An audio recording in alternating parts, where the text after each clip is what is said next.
students, this is me, Engineer Heranas, and you all are watching my channel Diamond Tutoring Academy.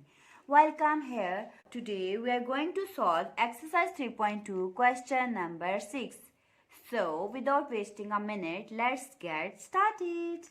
अब देखिए exercise 3.2 question number 6 में हमें क्या कहा है. हमें कहा है कि वैल्यू फाइंड करके दें आप x की. ठीक है, लॉगरिथमिक फॉर्म हमें गिवन है और आपको ये भी पता है कि जब कभी हमें लॉगरिथमिक फॉर्म गिवन होती है और कहा होता है कि वेरिएबल की वैल्यू फाइंड करके दें तो हमने उसको एक्सपोनेंशियल फॉर्म में लिखना होता है. ठीक है, तो अब देखिए लॉगरिथमिक हमें गिवन है और एक्सपोनेंशियल फॉर्म में हमने कन्वर्ट करना है.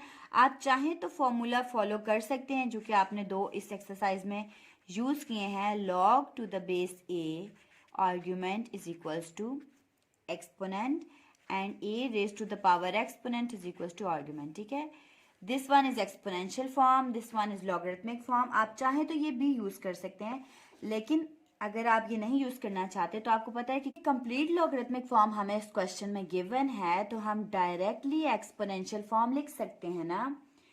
Base raise to the power exponent is equals to x. हम डायरेक्टली लिख सकते हैं ना, क्योंकि देखिए जो भी चीज़ बेस में होती है जब आप एक्सपोनेंशियल फॉर्म में कन्वर्ट करते हैं तो वो मेन चीज़ बन जाती है. ठीक है, और इक्वल टू के बाद वाली चीज़ को एक्सपोनेंट कहा करते हैं. ठीक है, और वो एक्सपोनेंट पावर में आ जाता है. जो चीज़ बेस में थी, जो चीज़ बेस में थी उसकी पावर में आ जाया करता है, और जो यहाँ की चीज़ यानी कि आर्ग्यूमेंट हुआ करता है वो इक्वल टू के बाद आ जाया करता है. रेज़ टू द पावर 5 आ गया, मीन्स 2 को 2 से ही 5 टाइम्स हमने मल्टीप्लाई करना है. ठीक है, 1 2 3 4 5 इज इक्वल्स टू एक्स. ठीक है, which is equals to 32. It means कि x की वैल्यू हमारे पास 32 आ गई. ठीक है, इस तरह से हम डायरेक्टली इस क्वेश्चन को सॉल्व कर सकते हैं. ठीक है, अब क्वेश्चन नंबर 6 का ही पार्ट 2 देखिए. क्वेश्चन नंबर 6 का पार्ट 2 है. पार्ट 2 है हमारे पास log to the base 81 9 is equals to x.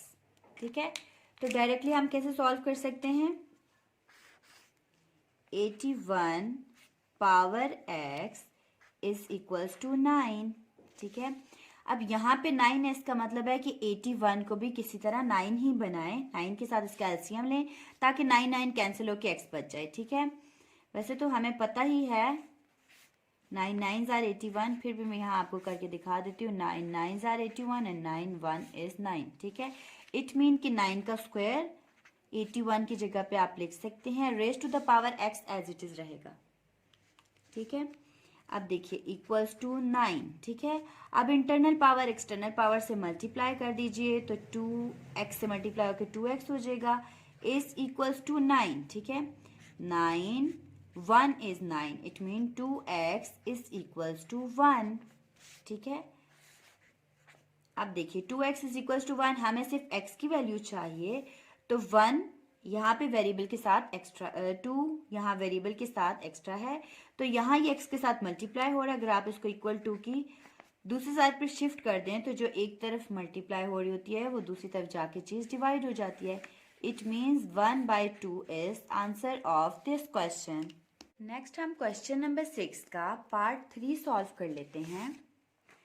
Part 3 में भी बिल्कुल सेम ही करना है आपने. देखिए 64 raise to the power x/2.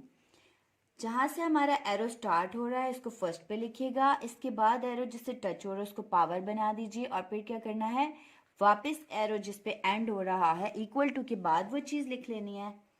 ठीक है, तो हमने क्या किया, 64 raise to the power x/2. बीच में इक्वल्स टू है तो इक्वल्स टू, उसके बाद 8 है तो 8.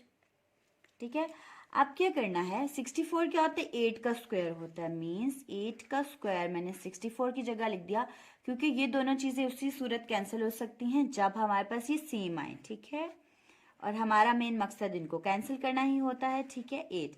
अब देखिए 2 2 से कट गया. 8 raise to the power x is equals to 8. तो 8 1 is 8 मीन्स कि x is equals to 1. This is our answer. So the next question is, आपने यहाँ पे भी ऐसे ही करना है, x raised to the power 2, बीच में इक्वल टू है तो इक्वल टू और 64, ठीक है. इट मीन्स कि अब 64 को किसी का स्क्वायर बनाना है ताकि 2 और 2 कट जाएं, ठीक है, पावर वाला 2. तो हमें ये भी पता है, अगर नहीं पता भी तो आप एलसीएम के साथ कर सकते हैं, लेकिन क्योंकि हमें, अगर आपको नहीं पता तो आप ऐसे करें, under root 64 it would be 8. इसका मतलब है कि 8 का स्क्वायर होगा 64, ठीक है. 8 स्क्वायर आप ऐसे भी कर सकते हैं कि आपने अंडर रूट 64 किया तो आपके पास 8 आ गया. अगर आप अब 8 का स्क्वायर करके देखिए वापस 64 बनता है, ठीक है. इट मीन्स कि अब स्क्वायर स्क्वायर से कट जाएगा और x is equals to 8. This is our answer. Next देखिए आपने क्या करना है, 3 raised to the power 4 is equals to x. Means 3 into 3 into 3 into 3. 3 को ही 3 से ही 4 टाइम मल्टीप्लाई करना है, ठीक है. यहाँ पे डायरेक्टली भी देख सकते हैं 3 raised to the power 4, that is 81. 81. It means x is equals to 81. This is our answer. I hope students आपको समझ आ रही होगी, और अगर फिर भी किसी चीज़ की कोई क्वेरी है तो आप कमेंट बॉक्स में मुझसे पूछ सकते हैं. मिलते हैं नेक्स्ट वीडियो में.